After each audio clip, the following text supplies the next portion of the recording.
Brad Restituto. Comes up the pocket, fires to the right side, caught by Diggs. Stay up! Oh my God! Oh my God! Touchdown! Are you kidding me? It's the Minneapolis Miracle! I got 3 words for you. You like that?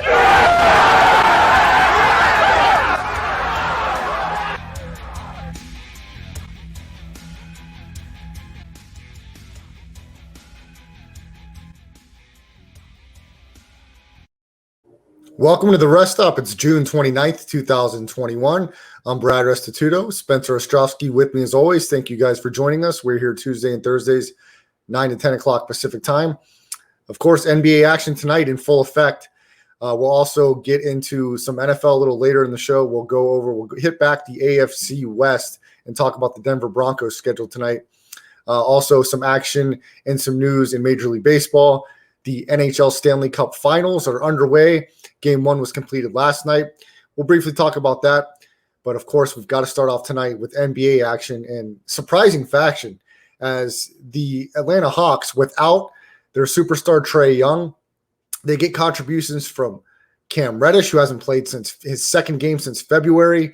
Okongwu plays 15 minutes for Atlanta. They, of course, get contributions off the bench from Gallinari. Lou Williams steps into the starting lineup, and how quickly did we forget about Lou Williams, a guy who everywhere he's went has lit up the scoreboard, was able to do it tonight in impressive fashion. And the bigger story isn't the fact that the Atlanta Hawks evened up the series of 2, but the Milwaukee Bucks experienced a very scary injury for their MVP superstar player, Giannis Antetokounmpo. It is reported as a hyperextended knee. It looked a lot worse on Twitter, on social media. A lot of people questioning whether Giannis will be back. And look what happened to the Clippers in the Western Conference.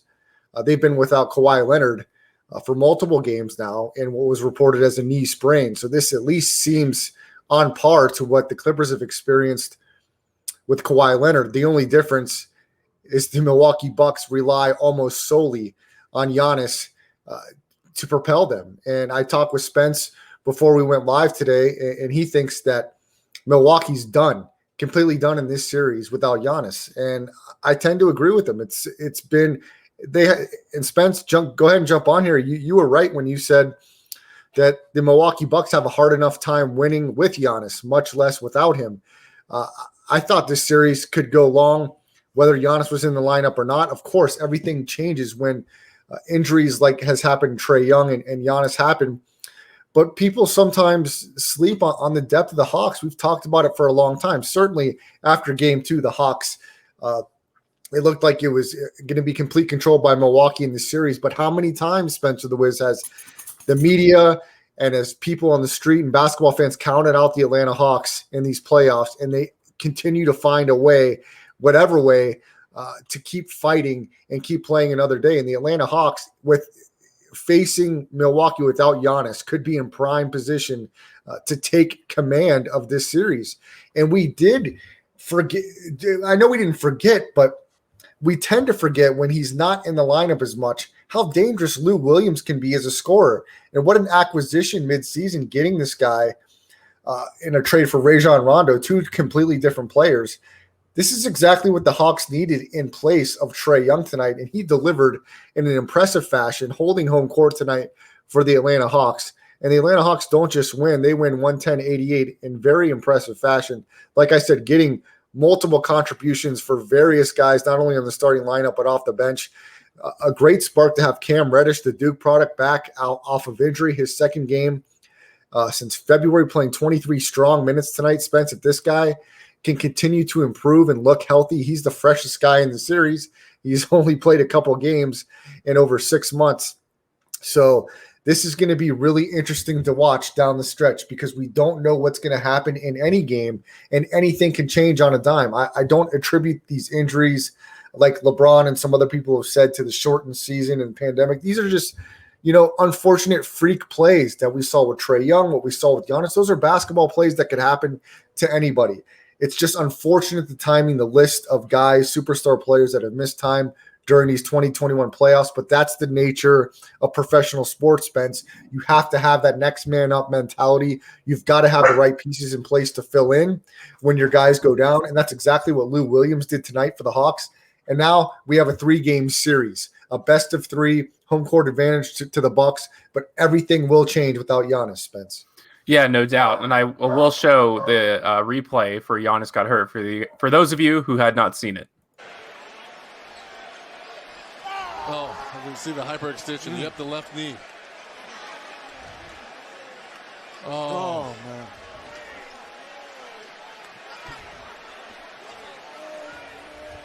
Can't even look at it. No.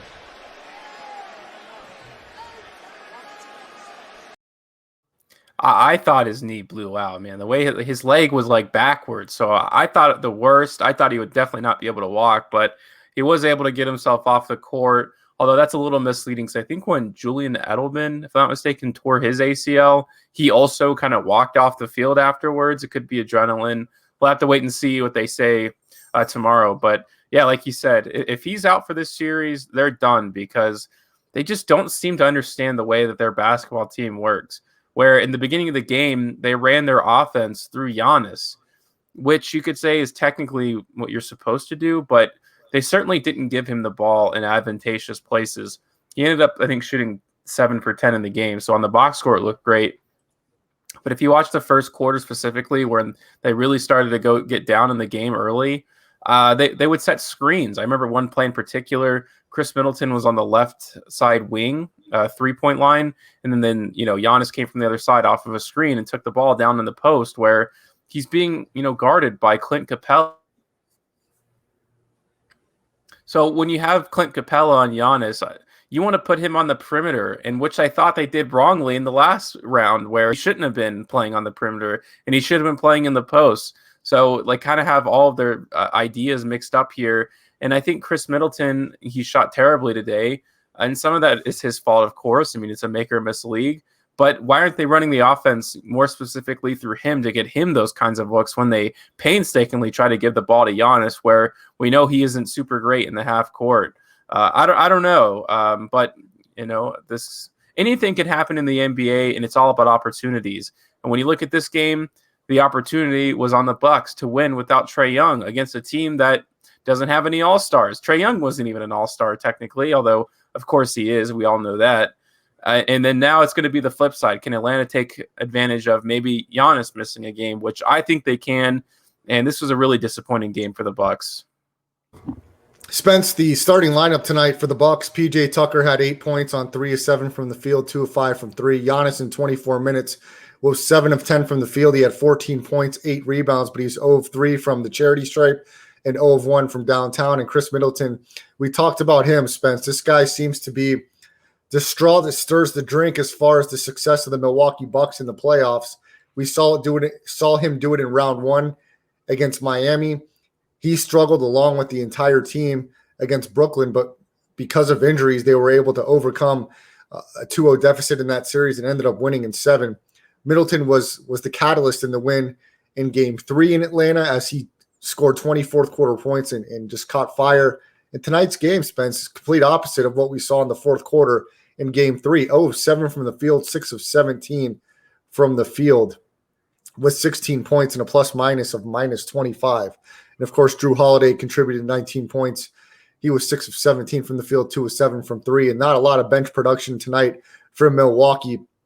Leading the bench tonight, Bobby Portis, 7 points in 21 minutes, 3 of 9 from the field, 1 of 5 from 3, and 7 rebounds. But Pat Connaughton, only 3 points. He had a minus 21 plus-minus tonight. And it was the Hawks' night, Spence, and this is really unfortunate because you would like for the Bucks to find a way to win this game when they had Atlanta's back against the wall. A lot of the narrative I've heard, Spence, on NBA radio and a lot of the media pundits is in order for Atlanta to win, they need Trae Young to be great. And Milwaukee doesn't need Giannis to be great to win. Well, it certainly didn't seem that way tonight, as Atlanta not only didn't need Trae Young to be great, they didn't need Trae Young at all to win this evening. And I think, and I've said it again, I've said it multiple times, I think so many people sleep on this roster of the Atlanta Hawks. They've got guys that can shoot and score the basketball. Like I said, Lou Williams tonight, 21 points. Bogdanovich finally caught his stride. He had 20. Kevin Huerter, only 1 of 7 from 3, but contributed 15 points, 7 assists, and 6 rebounds. Nice stats for him. Capella had 15 points. John Collins, who if not the second most important guy to Trae Young, only had 4 points, but that's how deep this team can be. Cam Reddish had 12 big points. Spence, you talked about his defensive effort was fantastic. They've inserted Okongwu into the lineup. He's a long, athletic guy who played 15 minutes tonight, scored 7 points. He was big in game 3 when Atlanta had the lead and made a run there in the second half guarding Giannis. This Atlanta team is deep, and it's deeper than a lot of people give them credit for. And the depth can and looks to be outperforming Milwaukee.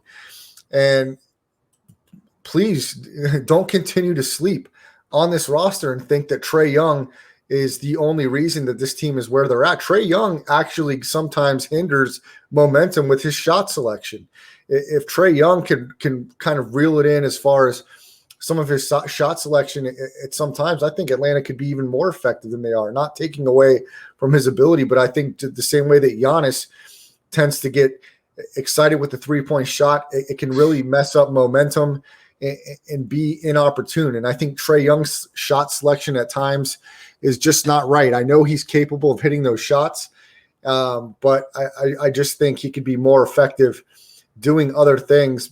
It's tough. I mean, there's about 2 guys on the planet that every time the ball leaves their hands, you may think it's going in. That may be Steph Curry and Dame Lillard when you're talking about shooting from 35-plus feet. Not that Trae Young isn't phenomenal, but Spence, I mean, we're talking about 1-2 possessions a game that can really determine the outcome.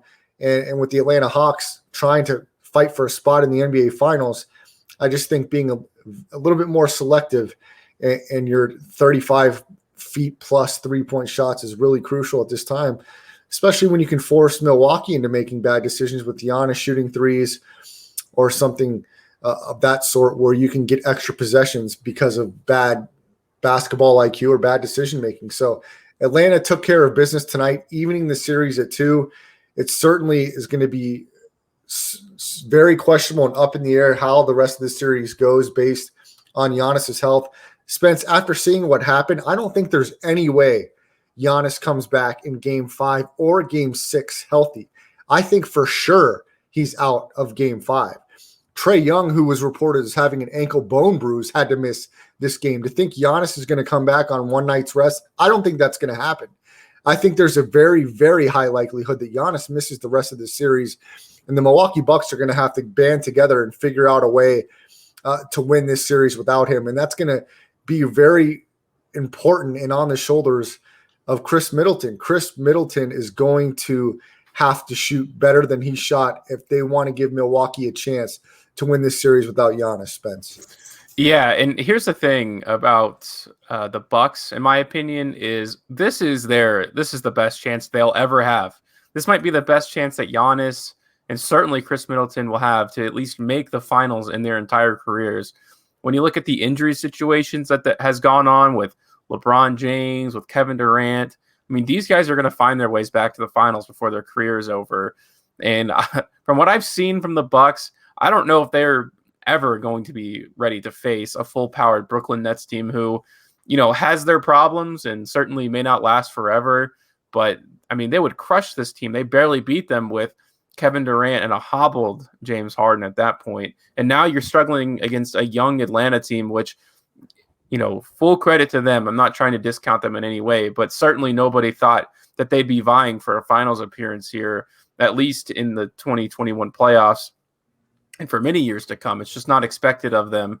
So all-time greats don't lose series like this. And I'm not sure if Giannis will play in game 5 or game 6. I mean, it's just speculation at this point. But they're going to have to figure something out very quickly because their window is about to be super shut when Atlanta's is really just opening. They have nothing to lose, and the Bucks have absolutely everything. Considering the trade that they made for Jrue Holiday earlier this season, where they gave up too much for him, which is fine, right? If you win at least one championship and you've given up too much to build that team, what does it matter at that point? Because so many teams have either A, not made the finals, or B, maybe not even won one, and they haven't won one since the 70s. So if it were the case where they figure a way to make the finals and win this year, and they are horrible, they don't even, like, let's say, never make it past the second round afterwards, I would say it's all worth it. But again, the NBA, especially like a lot of guys' careers are based on opportunities, and this is a huge one. We'll see if they can figure it out in Game 6. And if Giannis doesn't play, they're going to have to find a way to reconstruct their offense, because it feels like they don't have a game plan for Chris Middleton to be their star player when that desperately needs to be the case for them. And how did the Atlanta Hawks manage this Trae Young injury situation? I mean, he's not able to go tonight. He's going to have one extra day off. That's not a lot of time. I mean, you're asking a guy to heal awfully quickly to get back into the lineup on the road. You're guaranteed a Game 6 at home. Do you sit him out and hope he's healthier Game 6? I don't know how to manage this. I don't know how serious the injury is. I'm not in his locker room, not in his head, of course, not knowing. But in order for him to miss a very huge playoff game, the injury seems a little bit more serious than just a bone bruise. Missing a Game 4, a pivotal Game 4 in the playoffs. Luckily, his team was able to carry the load without him in the lineup, but a really important game. So I can't think that Trae Young is all of a sudden going to be the Trae Young he wants to be effective in Game 6. So what does that mean for the Atlanta Hawks? Do you sit him one more game and try to steal one without Giannis, given that Giannis doesn't play in Game 5? And Spence, I know we're just speculating here, but I can't see any way where Giannis is playing in Game 5. And if he does, for him to be effective as he needs to be. We saw James Harden miss some time with a hamstring pull, and when he tried to get back out there, the first time it was tough. And we're talking about on one game rest. I don't think Giannis will be in the lineup. So does Atlanta take that in consideration when they're monitoring the Trae Young injury? It's a big deal. We're talking about two teams, one that's never been to the NBA Finals, another one that's got one championship in the entire franchise history. They haven't been to the finals in probably 3+ decades in the Milwaukee Bucks. We're talking about a 3-game series. Every possession, every game is crucial at this point. And when you talk about the opportunity to win an NBA Finals, you've got a Phoenix team who had an opportunity last night to punch their ticket and they failed, and a Clippers team who's trying to win 3 in a row, and they're without their best player. So if the door has ever been as wide open for an NBA franchise to take an NBA title and hoist that Larry O'Brien trophy, this is the year. And I think it's open for any of these teams, especially the way the dominoes keep falling, Spence. We don't know what's going to happen next. So let's get into last night's game.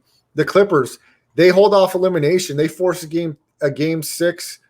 I'm sorry, they force a game 6. Yeah, I'm 6. correct there. Correct. They force a Game 6, down 3-1 in the series. They go on the road to Phoenix. They get the 116-102 victory. Marcus Morris Sr. was fantastic in the first half. He started off the game 6 for 6 from the field. He finished with 22 points. Paul George continues to impress, and phenomenal shooting last night, 15 of 20 from the field, 8 of 8 from the line. This guy's bounced back, and he deserves all kinds of credit.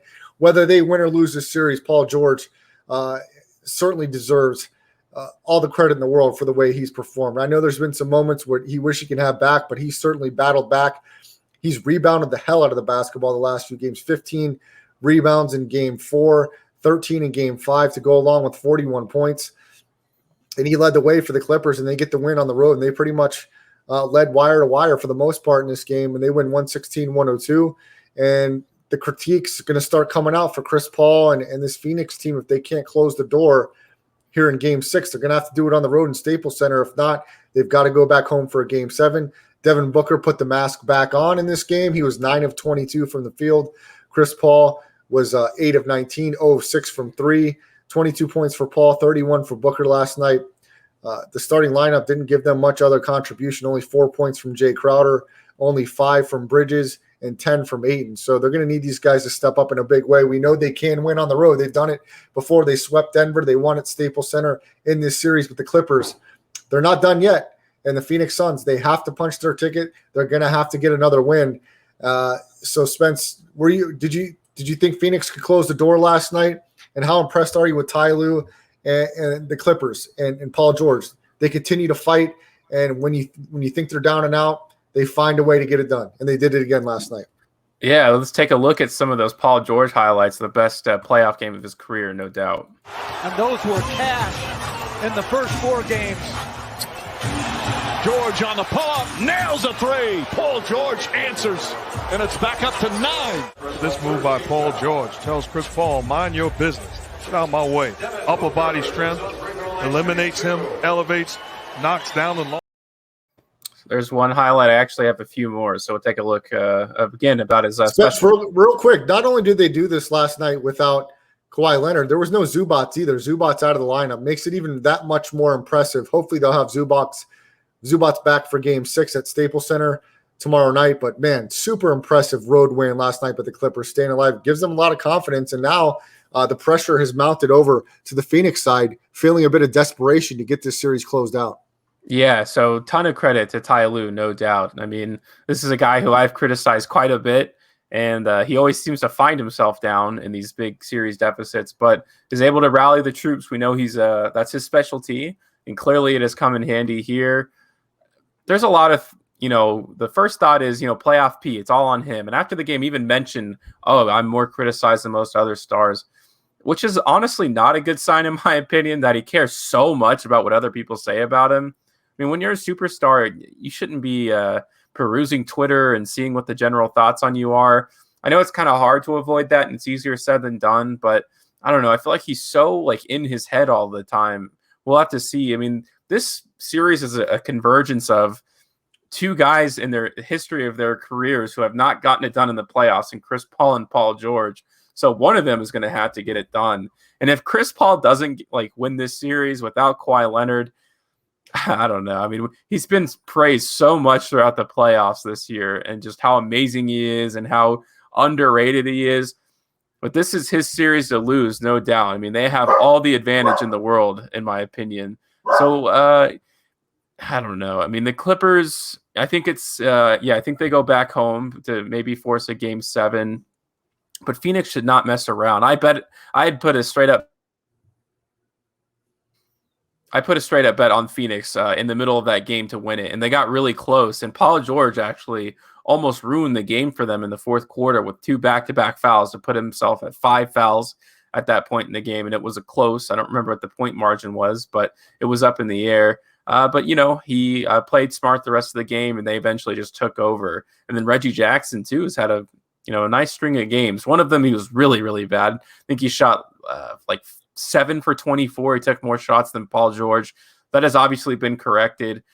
But, the other part of it with Chris Paul's game, to go back to him for a quick second, is, he did just have COVID, and I feel like that's kind of been swept under the rug a little bit. He's been much better in the first half, but as the game goes on, clearly he's a little troubled, or you would hope it's not nerves this badly, because that's just would be a really bad stain on him. But COVID is a very serious, virus, and he said it was asymptomatic, but I don't know if I believe that at this point. But we'll see going into Game 6 if Paul George can continue to do what he did, especially like this when he normally hasn't. The game before, he was 5 of 20 shooting, and we'll see if Chris Paul can end his little strange streak that he has of shooting well under 50%. Spence, did you have some more highlights from last night's action, Clippers Suns? Yeah, so again, a little appreciation for Paul George. Man to George. George the finish. Shot's good and one. George off the dribble. Drives, gets inside. Nice left-handed.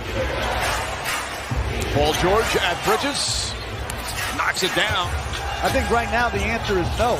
George squeaks. Paul George makes his move behind the back. Pulls up jumper. It's good. In the first 4 games. George on the pull-up. Nails a three. In the game, 93% in the series. George connects again. On the floor. Torrey Craig, who didn't play last game, playing. Clippers up by 8, final minute, third quarter. George, three-pointer. Puts it in. George drives past Craig. Goes inside. Lays it up.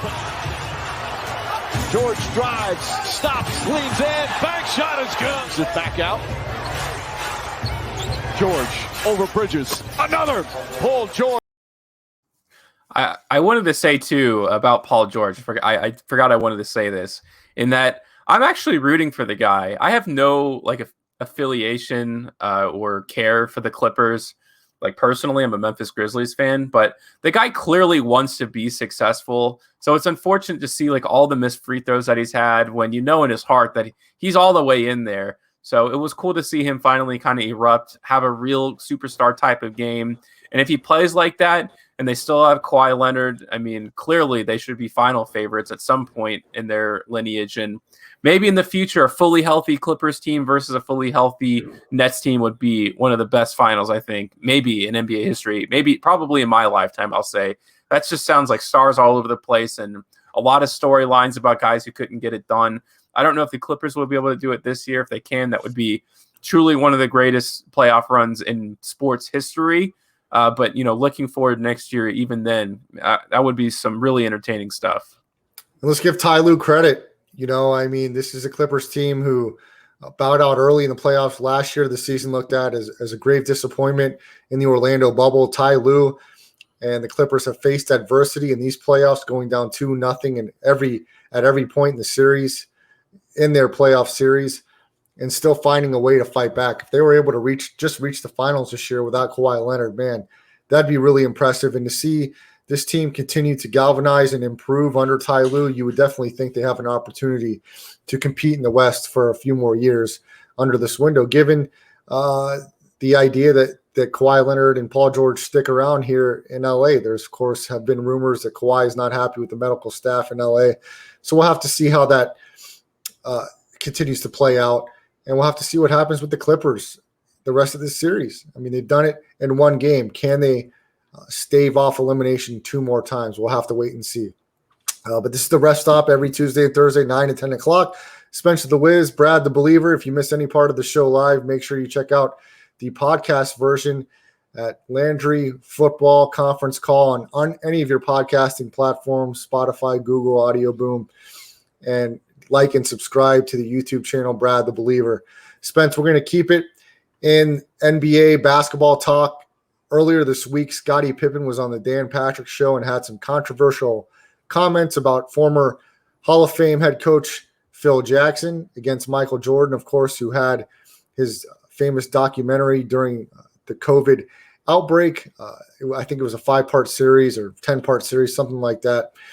And Scottie was looked at in a little bit of a negative light. If we have some of that video, let's check out some of the conversation between Dan Patrick and Scottie Pippen.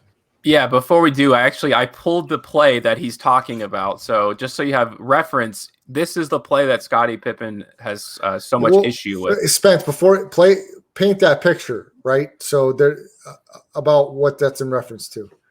Yeah, so this was a 1994 playoff game against the Knicks. Michael Jordan obviously had retired and gone to baseball for a couple of years. And Scottie Pippen, I believe, felt like it was his time after Michael Jordan to kind of take over this Bulls team, considering like his superstar status. So the context of the play is that Scottie Pippen was not in. There was 1 second left, and he was inbounding the ball to somebody, I forget his name now, Kuziak, something like that. Tony Kukoc? I don't know if it was. We'll see. I'll play we'll the see end. here. We'll see here at the end of the game. Kukoc for the win. It's yours!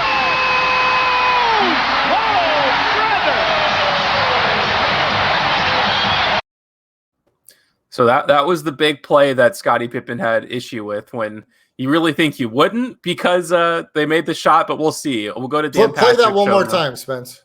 Yeah. Kukoc for the win. It's yours!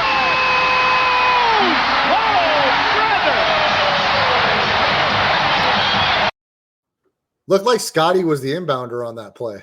Yeah, he was, which was what he took issue with. And he thought that the play should have been drawn up for him instead of him inbounding the ball. That was kind of the whole crux of the issue, if I'm not mistaken. So, I'll play the clip now, and you can see what Scottie Pippen's opinion on the matter. Help me understand the GQ article where you talked about the 1994 playoff game when you refused to go back in the game and Phil set up the play for Tony Kukoc.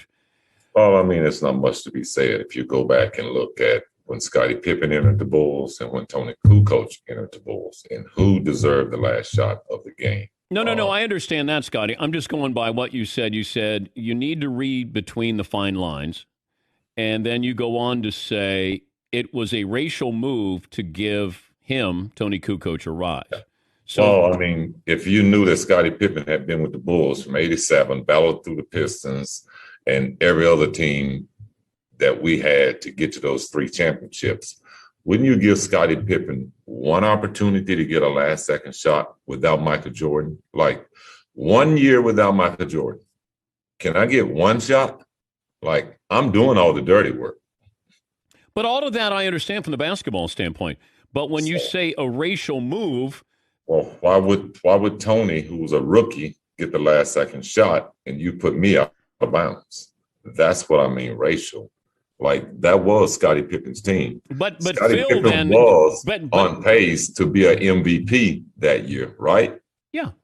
Okay. Well, why would you put him in a position not to be successful? Why wouldn't you put him in a position to succeed? Michael Jordan is not there. So who's next in line for you? But have you talked to Phil about this? Because by saying a racial move, then you're calling Phil a racist. I don't got a problem with that.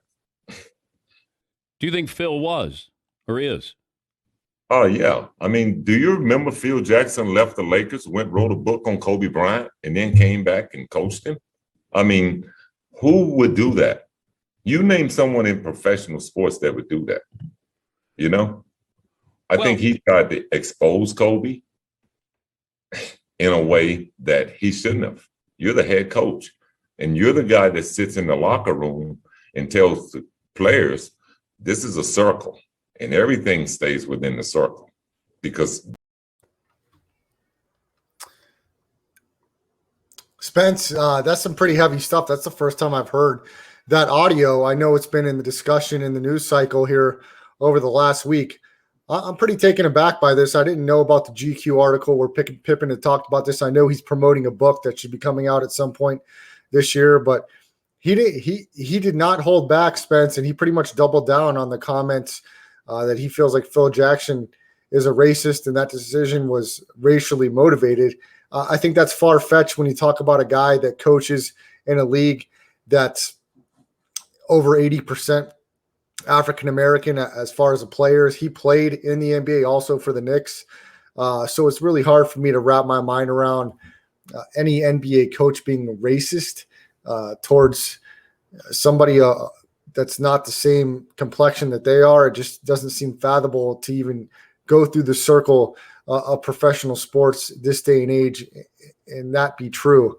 What are your thoughts on the conversation between Scottie Pippen and Dan Patrick? Yeah, it doesn't make any sense at all. I mean, this is a guy who coached Michael Jordan and the team to 3 championships. I would imagine it would be impossible as a head coach to be racist and to coach a basketball team. I think there's a separation here between you disagreeing with his coaching decision and calling him racist, and that I think he's just mixing up the two of them, maybe just to garner more attention to himself. But certainly nobody else throughout the years has called Phil Jackson racist. And what benefit does he have as a coach to, don't you think that if he thought the best shot for the team was to give Scottie Pippen that he made that call and clearly it was a correct one? So where does the racist part come in?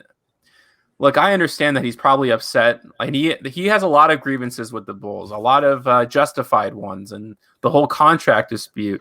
I think this is really the product of him being bitter about how the team treated his career, and certainly I think he lost a lot of his money after his career. So maybe that bitterness just comes up and gets confused with racism. That's the only explanation I have here for the situation.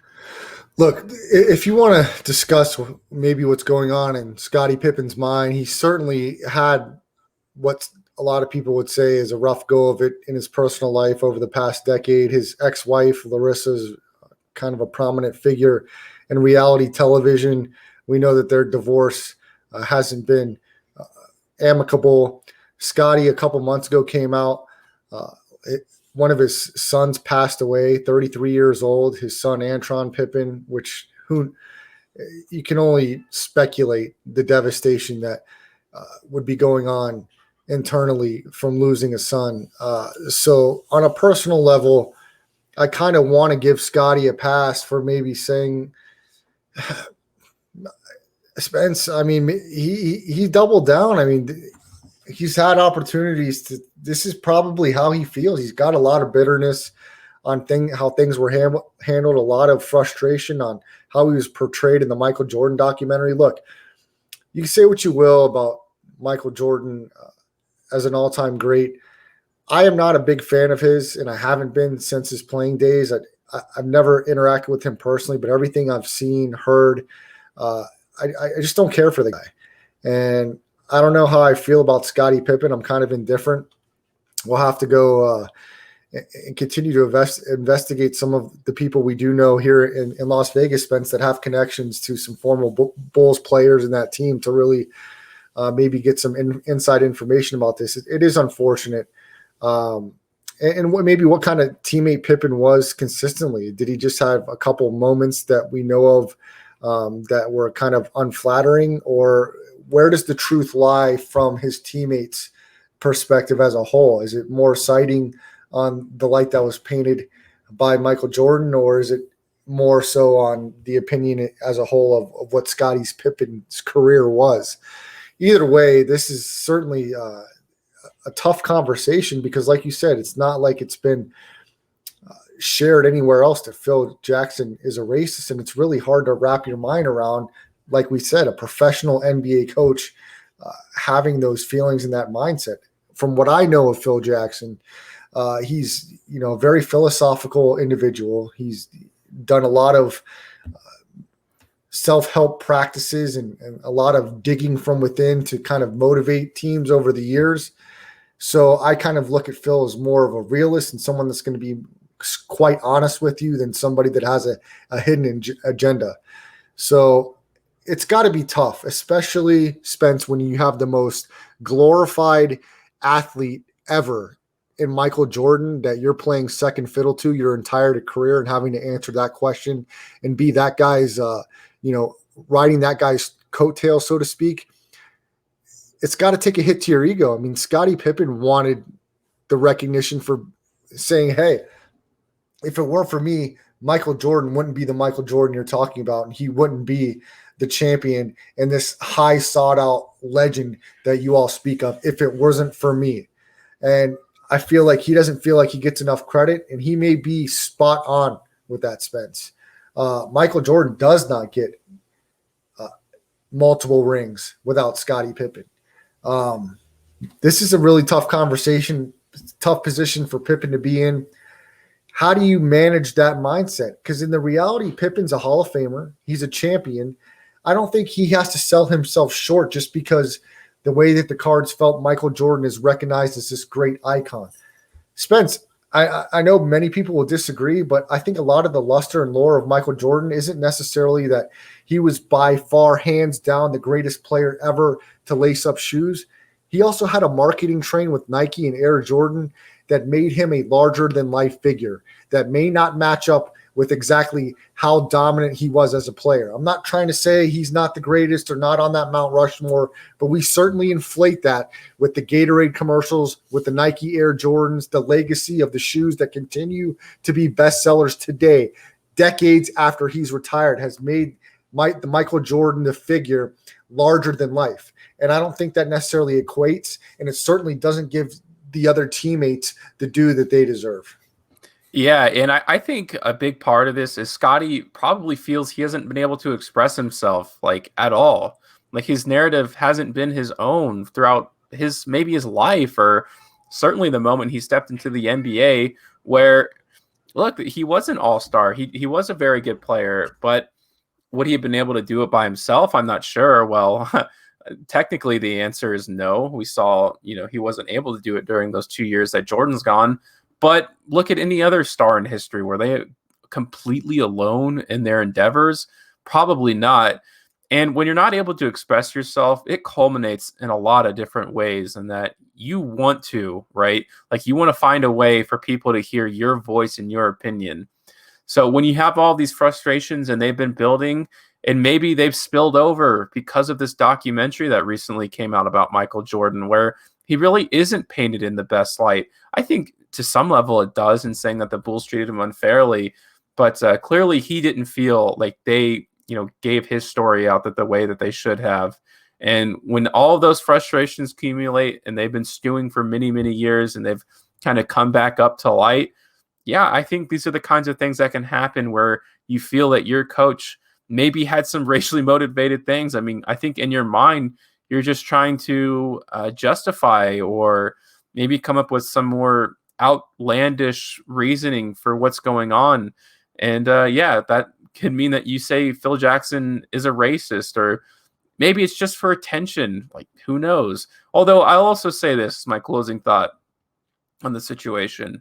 If Scottie Pippen feels that Phil Jackson is a racist and he really believes that in his heart, he has every right to believe that. Who are we to say that he's completely wrong? He was around the guy every day. So you hope it's less of an attention thing and more of maybe he's just trying to bring something to light. Maybe more stories will come out on behalf of this. Who knows? Or maybe he's just trying to sell his book. I'm not sure, and I'm not one to say what's true and what's not.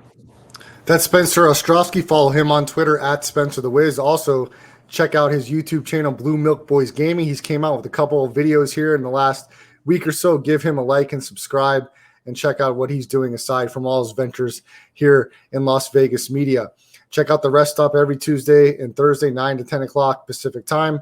Make sure you like and subscribe to the YouTube channel. You can follow us and like us and contribute on twitch.tv/Chris Landry Football. We broadcast there live for the podcast episodes, as well as at Brad the Believer on Twitter and Brad Restituto on Facebook. Spence, I want to pick up where we left off a few weeks ago, going over some NFL scheduling. We were on the AFC West side. We talked about the Raiders. We talked about the Chargers. I want to get into the Broncos tonight, but briefly, before we do that, Spence, Major League Baseball, I sent you a Twitter message earlier. Trevor Bauer, big-time pitcher for the Dodgers, talked about in a sexual misconduct allegation. Jeff Passan of ESPN reported that California police are investigating Dodgers star Trevor Bauer for an assault on a woman. Bauer's attorney, John Federloff, released a statement in which he denied the allegations, and ESPN has chosen not to name the woman, even though her attorney did. And it detailed in describing incidences or correspondence between this woman, unnamed in this article, and Trevor Bauer. Spence, we heard about it, and we haven't discussed this, but we may next show. We've heard about some allegations when discussing the Chauncey Billups hire in Portland. He had issues in 1997, a situation that was settled out of court. We're in a culture, in a day and age, Spence, where anything and everything is heightened to the max. Deshaun Watson, his football career, we don't know where that's going moving forward, given the allegations of him and the masseuse in Houston. There are multiple masseuses. This is another situation of a high-profile celebrity athlete in the news for reasons that are unbecoming. What are your thoughts, Spence? Yeah, so this is a super muddied situation in that sexual assault generally isn't taken seriously enough, and in some cases, it's taken too seriously. I, for one, take sexual assault more important, I would say, than most. It's a massive issue, and I think women are often swept under the rug in terms of their feelings and what happened to them, and generally just aren't believed, that this is the case. But there's also another side of this coin, which is maybe not equally as important, but certainly extremely, extremely important, in that women or men, it doesn't really matter, with fake sexual assault allegations, which really hurts the case for women and men who have been seriously sexually assaulted, and is the reason a lot of people don't believe this situation. From what I'm seeing here, and again, this just from what I'm seeing in the lawyer's statement, and that's their job. If this was the case, and what the lawyer's saying is true, and that this was a completely consensual situation, then this woman should be disregarded and, somehow punished for lying about the situation. There's also another nuanced issue to this, in that from the outset, and certainly if these facts are true, then he won't be charged criminally in a court. But the other part of it is maybe she really did feel that it wasn't consensual, even though on the outside it did, and that she was just confused about the situation. And a lot of the times for these sexual assault situations, the victim doesn't really understand what had happened to them until well after. So we'll have to see what happens in this case, truthfully all the way through. And maybe that'll come in the form of a court case, or maybe it'll come in the, come out as like a payoff at the end of the day where they don't want to go to court. I'm not sure, but it's certainly disturbing. And hopefully if he did do something horrendous, which she is alleging, that he faces true punishment and not the punishment that we've seen out of athletes where it's just something that the average person would certainly never get, where we've seen drunk driving, where literally nothing has happened. And we've seen worst case of domestic abuse where, again, nothing happens and they continue to live their lives, or they just sign with another team and it gets nothing comes of it. Spence, let's move over here. And I thought I had it shared here with this. I thought I had the Denver Broncos schedule pulled up, but apparently it's not being pulled up here on my screen. If I can pull it up. But I wanted to get into the Denver Broncos and the AFC West, talking about their games against the spread. Of course, the Westgate pulled all of the game put all of the week 1 lines out for the 2021 season. Of course, those lines are subject to change, but they're just, having them out here quickly at the beginning of the season. And the Denver Broncos, of course, in the AFC West, tough schedule, or tough division with the Raiders, with the Kansas City Chiefs, with the Chargers, of course, being better in that division in a conference that is going to be tough. It's going to be a challenge for the Denver Broncos and Vic Fangio, with whether it's going to be Teddy Bridgewater or Drew Lock under center for the Denver Broncos to compete in this division. But let's start off week 1, Spence. They're going to go on the road to New York to take on the Giants. It looks like they'll be a road small favorite, 1-point favorite. I like the Giants in week 1 at home. I think it's going to be tough for Denver. They're going to have a lot of talent this year. I think they're going to win some games that they shouldn't, but I don't know if they go on the road to the East Coast week 1 and beat the Giants. What are your thoughts? Broncos, Giants in New York week 1, Denver a 1-point favorite. Yeah, I'm honestly not going to expect the best out of the Broncos in the beginning of the season because of how part of it's not their fault, but how disgruntled like their situation is at the quarterback, where Drew Lock looks like he's barely going to squeak out the starting role, where Teddy Bridgewater was like an actual starter last year. And I just feel like there's going to be too much pressure on Lock, and I don't think he's going to be able to live up to those expectations. And I could easily see some early season meltdowns when, they'll probably expect him to win games like against the Giants, who are greatly improved, but certainly no one's expecting them to win the Super Bowl. So those are like those middle of the road kind of games where it can go either way. So I'm not betting on them, actually. I think they're going to lose week 1. I agree with you. Spence, I'm going to go out on a limb and say they're going to start off the season 0-2, and they've got to go back east 2 weeks in a row. We're talking Denver to New York, possibly back home to Denver, and then out to Jacksonville, and a Jaguars team that's going to be much improved because of Trevor Lawrence as their starting quarterback. They're, again, going to be a road favorite of 1.5. I'm going to take Jacksonville in the upset. I'm going to say Denver starts off the season at a rough 0-2. I'll disagree with you. I mean, the Jaguars, have a lot of hype around them, but a rookie head coach who I'm not sure is going to be able to make that transition, especially when you bring guys like Tim Tebow around. Like, that just shows that you're not taking a lot of responsibility and you're just bringing a lot of distractions. Look, the Jaguars are documented as one of the least interesting teams in football, and they have the smallest fan base probably in the entire NFL. So you could say that move was kind of there. But when I heard his interview, like during the height of the situation, when everybody cared about it, he was very hands-off about it, where it's like, oh, I don't know, man. The coaches, I haven't even seen the guy.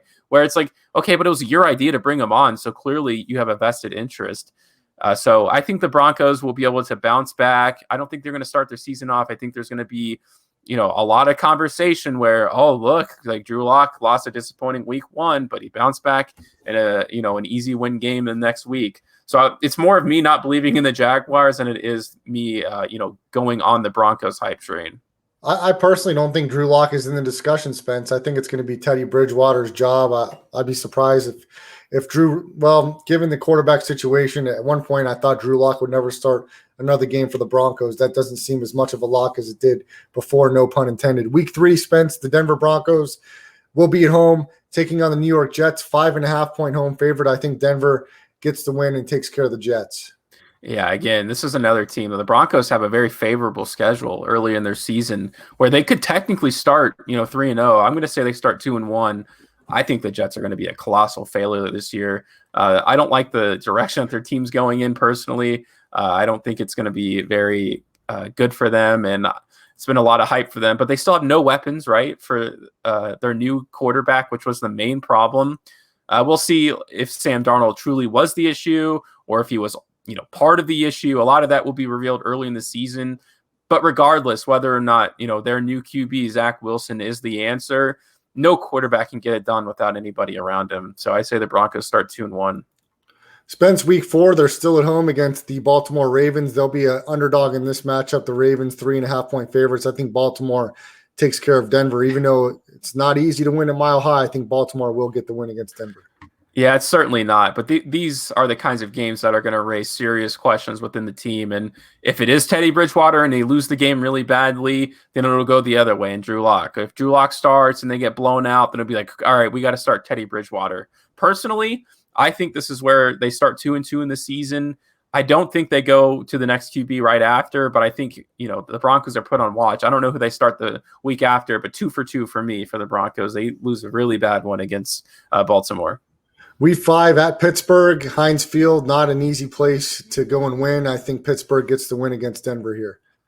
Yeah, 4.5-point favorite will be Pittsburgh at home. Yeah, Pittsburgh could be so bad this season. It feels like they're teetering on the edge of being absolutely atrocious. But those are the kinds of games I think the Broncos have not shown up in the past. And certainly I'll say, okay, they've lost really bad to Baltimore. I think they lose a fairly close game to the Steelers here. And then if they lose the next week, that's when Drew Lock loses his starting job again. I'm keeping my prediction going here. But I'll say 2-3 for the Broncos. They lose again in a very tight game. So what did you say the spread was? 4.5 Pittsburgh at home, favored. I'll take the Broncos actually in the game, like not to win it, but I'll take the spread. I think that's a little too big. Week 6 in Denver, the Las Vegas Raiders will come to town, and Denver will be a 3.5-point home favorite. I think Denver takes care of home field, and they beat the Raiders in Mile High.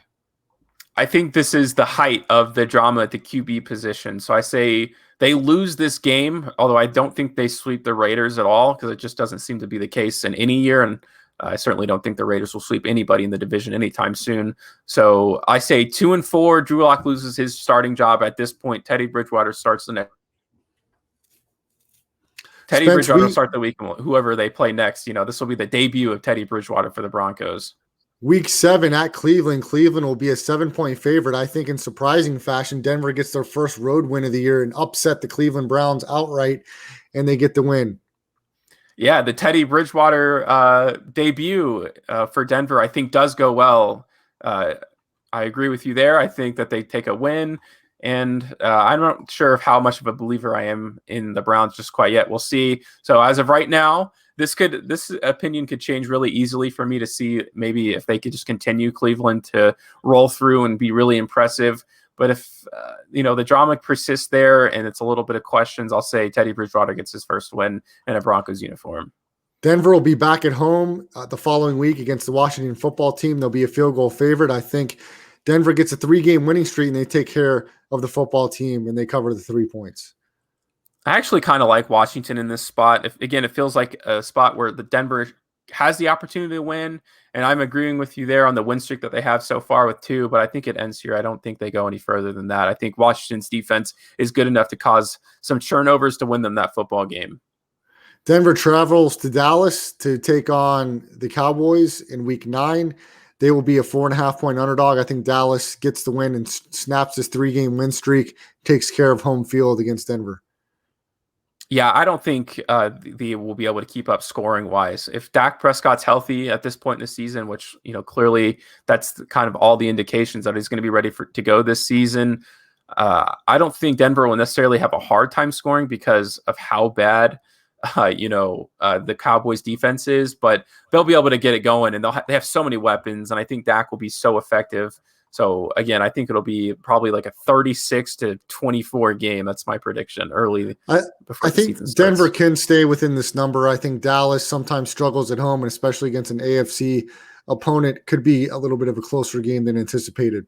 Week 10, back at home, Denver against the Philadelphia Eagles, who I expect to be a little down this year. Denver sits as a 5.5-point favorite at home. I think they win, but I'll go with Philadelphia against the spread plus the 5.5. I think Philadelphia is going to be the worst team in the NFL. That's my prediction. They could probably win 1 or 2 games. I say Denver wins this game handily. I actually like it the opposite side, so I think Denver could cover easily the -5.5. Late bye week for Denver, week 11, they'll have a bye, and then they'll come off the bye at home in a divisional matchup against the Los Angeles Chargers. The Denver Broncos will be a 2.5-point home favorite.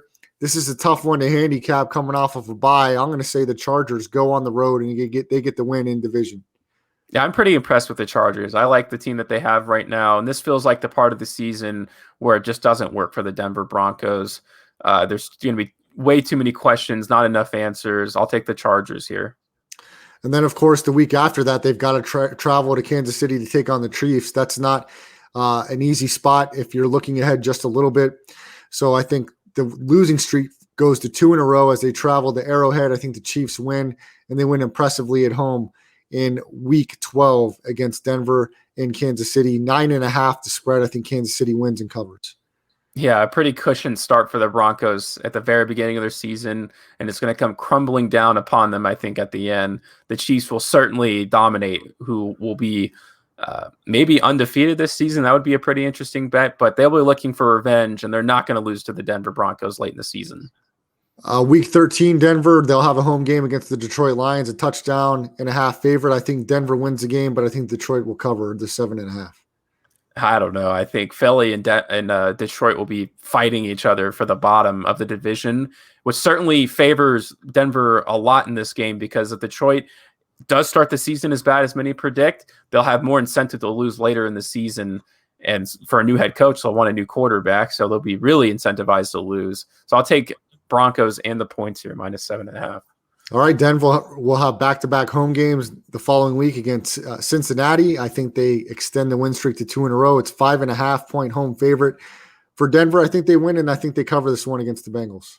Yeah, I don't know why, but something about this game tells me that Cincinnati will be playing some pretty decent football at the end of the season where they're not really interested in tanking for picks at this point. They want to start building a winning culture.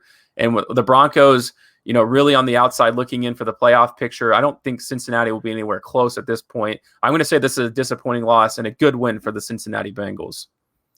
All right, that's a win for Cincinnati in Mile High against Denver. The following week, the Broncos will have to travel here to Allegiant Stadium in Las Vegas to take on the Las Vegas Raiders. Vegas will be a 2.5-point home favorite if that number sticks to what it is now at the Westgate. I think Vegas holds home field and they get the win against Denver.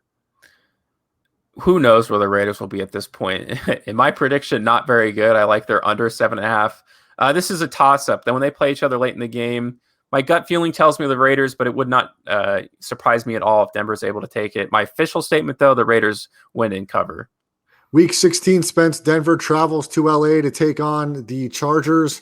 The Chargers, who I predicted to win one in Denver. I think the Chargers are much improved this year, and I think they get the sweep of Denver this year. +3 will be the line. The Broncos will be a 3-point underdog. I think the Chargers win, and they cover that number. Yeah, this will be an interesting one because at this point they'll be, the Broncos will try to ruin playoff hopes, especially for division rivals. Yeah, the Chargers, I would say, I'm pretty confident they have the ability to sweep. I really do think they're going to turn a new leaf with the new head coach. All right, so going into week 17, I have Denver sitting at 7 wins. They will be at home against Kansas City and the season finale. We'll see what happens here if Kansas City is at a point to sit all their players.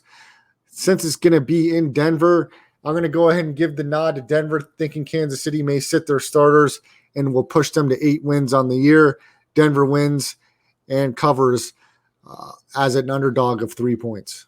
Yeah, wow, really? That's so short. I actually like Kansas City a lot in this matchup because if they are fighting for the first overall seed, which is certainly possible, they won't even be a game. So I'll take the Chiefs here early on. It's a risk, but it's a gamble I think I'm willing to take, honestly. And would you say a 7-win season is disappointing for the Broncos considering, their team situation, or another just kind of fall flat on the face where they haven't been able to recover from their Super Bowl win?